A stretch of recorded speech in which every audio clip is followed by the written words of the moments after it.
10:30 10:15 आपने रिक्वेस्ट करने का 34 जी। पेज मिला? हाँ, मिल गया सर। अरे वेरी गुड। सर एक तो पहले मैं ये बता दूं कि इसमें रेस्पोंडेंट की 10 मई 2021 को डेथ हुई है। नीचे हमने एप्लीकेशन लगा दी है। अब यहाँ ऐसा ना हो कि डेड पर्सन के अगेंस्ट में ऑर्डर पास हो। जजमेंट बताइए। जी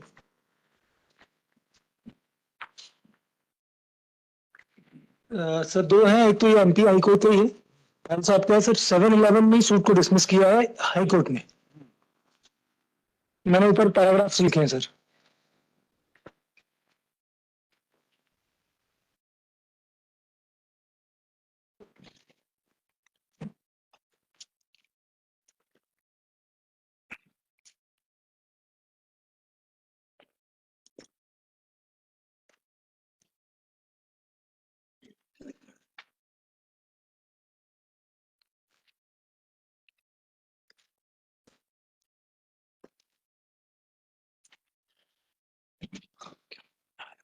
एक मिनट एमपी का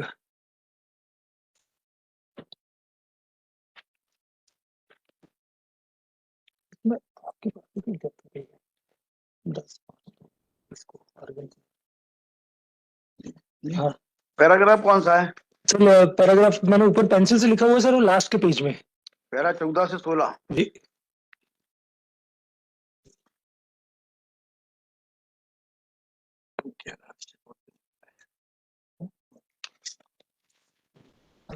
पैरा से 14 से 16 में ये बताइए सेक्शन 34 के बारे में कहाँ लिखा है? 34 के बारे में है सर। पढ़िए। सर वो एक्चुअली सुबह में फोटोकॉपी नहीं करा पाया सर जल्दी में। तो आप इसमें से पढ़ दीजिए। सर लास्ट में और कोर्ट में लिखा है कि 7/11 में ही फिर सूट को डिसमिस किया सर। नहीं वो ठीक है, इसमें पैरा 34 वो section 34 will be applicable for the purpose of 7/11। मैं पढ़ के बता देता हूँ सर। और सर ये भी है, इसमें भी मेरे पास, आई एम सॉरी अभी सर, ये दिल्ली हाई कोर्ट का है सर। इसमें आर्बिट्रेटर के पास केस था, उन्होंने रिजेक्ट किया। 7/11 के अंदर जो 7/11 डी के अंदर आप देखेंगे उसमें लगा there should be bar, clear bar, वो there should not be any event, but section 34 specifically does not say so. जी जी जी सर, इसमें 7/11 फाइल हुई saying that the suit is barred by proviso to section 34 that was rejected by the trial court और high court ने allow high किया। Court ने ये कहाँ लिखा है कि सेक्शन 34 के अंदर suppose some relief is escaped from seeking the grant or counter claim, then that there will be a bar and the suit can be rejected under 7/11D. Sir court में किया यही है, मैं उसको पढ़ भी दे रहा हूँ। और सर एक्चुअली क्या है, इनका जो रिलीफ डिक्लेरेशन का है वो ये है कि हमारे फेवर की म्यूटेशन एंट्री इनलीगल है।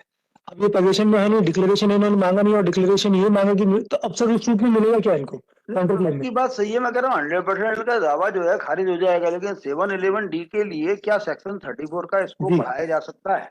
सर ये कोर्ट ने तो वो 14, 15, 16 में कहीं भी पढ़ के बता दीजिए सेक्शन 34 को डील किया हो।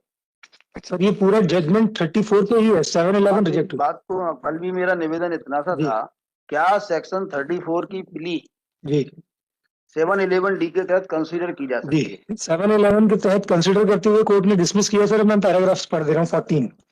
If the impugn is tested as per acid test laid down by the Supreme Court in aforesaid judgment, it will be clear as per plain governance itself that the plaintiff was given possession only in the capacity of an employee. No right to remain or continue in possession after cessation of service is shown in plain governance. A caretaker, agent, or employee does not have any right or interest to continue in accommodation. The court below, while deciding application under Order 7 Rule 11 CPC, was required to examine whether there exists any tribal cause of action, right or legal character. If averments of the plaint do not indicate any such right to continue in possession, plaint is lacking in showing the tribal cause of action.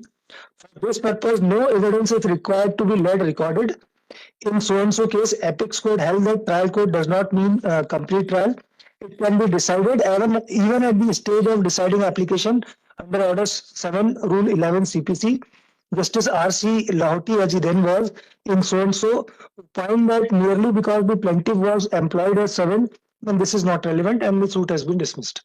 Section 34 की मेरी जो आपसे कल आपसे 34 ही तो है sir. अब sir section 34 code में section 34 is applicable with regard to 711D। Sir वही तो, ये वही तो है सर, सेक्शन 34 में ही कोर्ट ने यहाँ हाईकोर्ट से डिसमिस किया है। There is no clear cut bar to the suit. Sir अब ये अगर आप इसका section 34 is not clear bar to the suit, Sir. and for the purpose of 711D there should be clear bar, sir then इस only it can be। को आप facts से देख लीजिए सर, पहला पैराग्राफ में। आप दूसरा बताइए। हाँ, सर आप इसका लाए हैं क्या? आप उनका ही देखते रहेंगे केवल? नहीं, इसकी एक लाइन और मैं पढ़ देता हूँ सर, जो फैक्ट्स में ऊपर आप है। लाए हैं क्या? नहीं कोई बात नहीं, आप तो लाने की जरूरत भी नहीं है आपको। Petitioners on 28/2/2011 filed an application by order 7/11 CPC वो for ठीक reject. है, मैंने बकाया जी बताइए, आपने ये सारी रिलीफ जब आपका उसमें आपकी 6 सदरा खारिज हो गई, पोजीशन नहीं हुआ, काहे के लिए चला रहे हो इस काउंटर क्लेम? तो क्या मिलेगा आपको इसमें?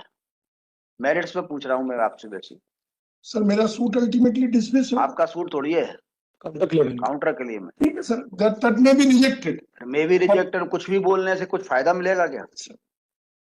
क्यों ये क्यों लगा? जब आपका पोजीशन उसमें लेके बैठे हैं, वो ठीक है, मेरा काउंटर क्लेम रिजेक्ट हो गया सर। वो तो इनकी एक जिद है कि आपको तो जो है काउंटर क्लेम हटाने के बाद ही आगे चलेंगे। सर जिद की बात नहीं है सर, इसमें सूट मैंने वादी की सर, इसमें तो आपको प्रॉब्लम क्या है? प्रॉब्लम सर अननेसेसरी क्यों चीज गेनिंग। कोई बात नहीं, आप बताइए। चलिए आप तो जजमेंट ढूंढना नहीं है ना आपको। तो सर इसमें मैं एक लाइन पढ़ दे रहा हूँ। Petitioners on so-and-so filed an application. Delhi का ये तो मैंने देख लिया। हाँ सर, इसमें बस एक लाइन पढ़ लेने दीजिए सर, मेरी संतुष्टि हो जाएगी। Filed an application by order 7/11 CPC for rejection of plaint on the ground that suit filed by respondent one is barred by provisions of section 34.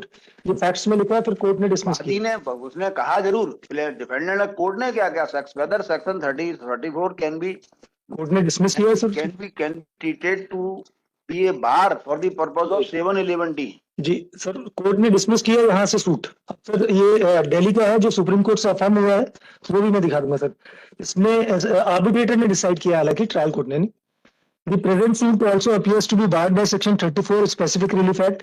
It is not possible to accept the contention of the learned senior counsel for the plaintiffs that prayers so and so से then details में है। दूसरा लगा it is also तो main बार कौन सा था? Main बार section 34 में डिसमिस किया इन्होंने, और फिर से पैराग्राफ 34 में, अब 38 में, फॉर ऑल द अफोरमेंशन्ड रीजंस। तो ये कई सारे दावे ऐसे होते हैं जिसके अंदर वादी जो है डिक्लेरेशन एंड इंजंक्शन का दावा लाता है जी, और वो कब्जे में नहीं होता जी, तो दावा पहले तो नहीं खारिज हो जाना चाहिए, लेकिन वो नहीं होता। कोर्ट ये कहती है कि अभी इसको डिक्लेरेशन दे देते हैं, इसकी इच्छा होगी तो कब्जा मांग लेगा, बिकॉज दैट, अब ये देखना होता है at that time whether that relief of possession is still available, whether that relief is within limitation।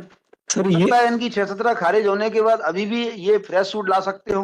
Sir वैसे तो ऑर्डर 2 रूल 2 में बाहर होगा सर, वो अलग बात है। ऑर्डर 2 रूल 2 में बाहर नहीं होगा, लेटर सुप्रीम कोर्ट आ चुका है अभी एक सर, लेकिन अब अगर इनका सर अगर इस लॉजिक से भी देखा जाए तो इन केस इनका डिक्लेरेशन ऑफ टाइटल का रिलीफ होता तो भी मैं बैकफुट पे रहता। ये तो डिक्लेरेशन मांगी नहीं है, वो तो मांग रहा मुझे। मैं आपकी बात से सहमत हूँ कि इनका काउंटर क्लेम यदि आज मेरिट पे मेरे सामने होता तो मैं इसको नॉट मेंटेनेबल करके खारिज कर देता। सर आप ही के सामने रिजेक्ट ही कर ऑन मेरिट होता। लेकिन मेरा निवेदन आपसे ये है कि क्या सेक्शन 34 को 711D के तहत बार कंसीडर किया जा सकता है? सर उसके लिए मेरे पास 2 ही जवाब है, एक दिल्ली हाईकोर्ट और के खिलाफ कोई मिल जाएगा तो जी जी। मैं कन्विंस नहीं हूँ सेक्शन 34 के लिए कि 711D के तहत कंसीडर किया जा सकता है, अदरवाइज तो सारे दावे खारिज हो जाएंगे। सर एक तो खारिज किया ही अपनी हाईकोर्ट ने किया, और दूसरा दिल्ली का। वो व्यक्ति क्या था कि एक एम्प्लॉय था, एम्प्लॉय को जो दिया जाता है मकान तब तक के लिए रहने के लिए दिया जाता है जब तक उसकी एम्प्लॉयमेंट होती है। तो एम्प्लॉयमेंट के बाद कहने लगा कि अब तो मैं मालिक हूँ, या मुझे जो है एडवर्स पोजीशन से मालिकाना हो गए, 12 साल जबलपुर में सर्विस की मैंने, तब तो बड़ा मुश्किल हो जाएगा, गवर्नमेंट किसी से खाली नहीं करा पाए। सर इस बात पे भी थोड़ा एम्फेसिस दें कि इन्होंने अगर डिक्लेरेशन ऑफ टाइटल मांगा होता तो भी मैं बैकफुट पे होता। ये तो मांगी नहीं है डिक्लेरेशन ऑफ, ये क्या कह रहे हैं कि म्यूटेशन इलीगल है। इसका मेरिट पे counter claim is not sustainable. मेरा आपकी बात मैं मान रहा हूँ जी सर, मतलब 711 के स्टेज में भी सस्टेनेबल नहीं है, मेरा ये कहना सर। 711 की स्टेज पर क्या धारा 34 लग सकती है? सर मैं तो सर कोर्ट नहीं किया है, देखता हूँ कुछ और मिल जाएगा। कोर्ट ने पैरा 14, 15, 16 में कहीं नहीं लिखा है इस बारे में, वही मैं देखना चाह रहा था। यदि लिखा हो तो मैं तो कल से ही दावे खारिज करना शुरू कर दूं। सर लिखा अब वो सो मेनी वर्ड्स में तो नहीं है, लेकिन फिर तो एक लाइन में भी नहीं है। नहीं सर 711 कोर्ट में लिखा है, सेक्शन 34 स्पेसिफिकली नहीं लिखा, लेकिन लिखा है, अच्छा ये सुप्रीम कोर्ट वाला। हाँ ये सर दिल्ली हाई कोर्ट फिर सुप्रीम कोर्ट से अफर्म हुआ है। Thank you very much. No,